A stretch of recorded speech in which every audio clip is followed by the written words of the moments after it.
अस्सलाम वालेकुम। आज इस वीडियो में हम बात करेंगे माइग्रेन के बारे में, आधे सर के दर्द के बारे में। अक्सर लोगों को ये मसला रहता है हाफ हेड पेन। इसकी भी कुछ फेजेस होती हैं, कुछ इसके सिम्टम्स मैं आज इस वीडियो में आपसे शेयर करूंगा। ट्रीटमेंट, बेसिक जो पोर्शन हमारी वीडियो का है वो है ट्रीटमेंट। इसका ट्रीटमेंट करें, वो जब ट्रीटमेंट वाले पोर्शन पे पहुंचेंगे तब बात करेंगे।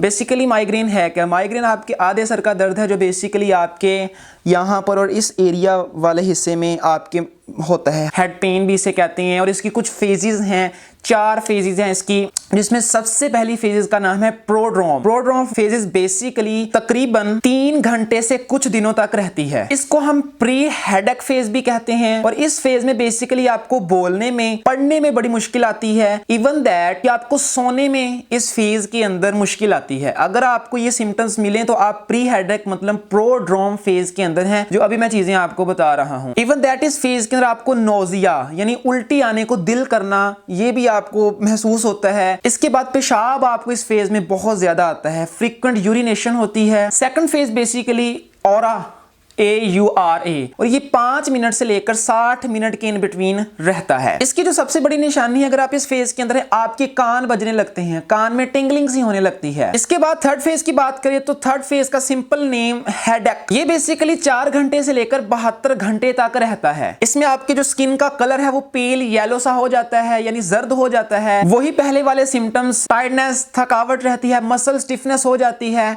इवन दैट कि डायरिया, फीवर, हल्का हल्का सा बुखार आपको रहता है इस फेज में। एब्डोमिनल पेन, स्टमक अपसेट रहता है, भूख का ना लगना, ये सारे के सारे सिम्टम्स हैं अगर आप इस फेज के अंदर हो। लास्ट फेज प्रोड्रोम, इसको हम पोस्ट हेडेक फेज भी कहते हैं और ये तकरीबन 1 दिन से लेकर 2 दिन तक रहता है। अब ये इसके कुछ फेज है जो मैंने आपसे शेयर किया एज अ नॉलेज के तौर पर। अब बेसिक बात ये आती है कि हम इसका ट्रीटमेंट घर पर क्या करें। बेसिक तो मैं आपको ट्रीटमेंट यही कहूंगा कि आप डॉक्टर से सबसे पहले प्रिस्क्रिप्शन लें। डॉक्टर से जो डॉक्टर आपको कहेगा वो चेक करेगा और जो मेडिसिन आपको देगा, माइग्रेन की मेडिसिन बहुत अच्छी होती हैं, इनको आप ऐड करके काफ़ी हद तक माइग्रेन को कंट्रोल कर सकते हैं। लेकिन मैं आपको साथ में ये भी कहूँगा, मेडिसिन तो आपने लेनी ही लेनी है ना, साथ में आप थोड़ी सी अपनी डाइट पर फोकस करें।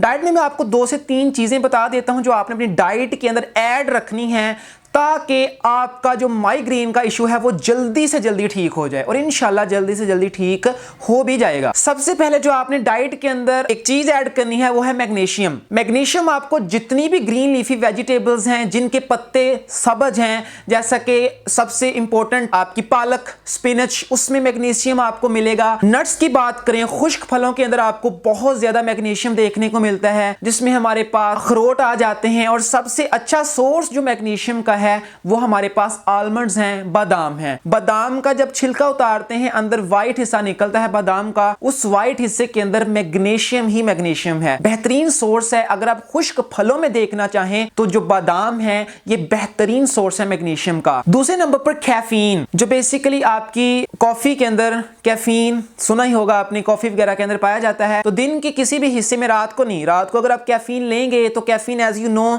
कि आपकी कंसंट्रेशन पावर को बढ़ाती है, आपको सोने से रोकती है, एंटी स्लीपिंग इसमें प्रॉपर्टीज होती हैं। अक्सर जो ड्राइवर होते हैं वो रात को चाय का इस्तेमाल करते हैं कि उनको नींद ना आए और वो लंबे अरसे तक गाड़ी चला सकें। तो कैफीन बेसिकली इंपॉर्टेंट इस वजह से है क्योंकि ये आपके ब्रेन की पावर को बढ़ाएगा, ब्रेन की कंसंट्रेशन एबिलिटी को इंक्रीज करेगा। तो आप इसको दिन में किसी हिस्से में भी 1 कप कैफीन का मतलब कॉफी का इस्तेमाल कर सकते हैं। तीसरी चीज जो आपने डाइट में रखनी है वो है विटामिन B2। इसको हम राइबोफ्लेविन भी कहते हैं। ये बहुत इंपॉर्टेंट विटामिन है। विटामिन B2 बेसिकली आपकी हेडेक को, माइग्रेन जैसे खतरनाक जो आपका सर दर्द है, इसको रोकने में, यहां तक कि कम करने में, खत्म करने में मदद देता है। इसके सोर्स आपको सप्लीमेंट वगैरह आप ले सकते हैं। सोर्स की बात करें, मिल्क, दूध के अंदर विटामिन B2 बहुत ज्यादा मिकदार के अंदर है। फिश, मछली, अभी सर्दियां चल रही हैं, फिश ऑयल का इस्तेमाल करें या आप मछली को खाएं, इससे भी आपको विटामिन B2 मिलेगा। चिकन के अंदर विटामिन B2 होता है। चीज के अंदर विटामिन B2 है। इवन दैट जितनी भी आप ये खाते हैं ग्रीन लीफी वेजिटेबल्स, फ्रूट्स, इनके अंदर आपको विटामिन B2 जैसा कि एप्पल, इसमें आपको विटामिन B2 देखने को मिलता है। 4th नंबर पर आप अपनी बॉडी को हाइड्रेट रखें। अक्सर लोग माइग्रेन, पेन, ये जो हेडेक होता है, इसमें अक्सर लोग क्या करते हैं कि पानी नहीं पीते।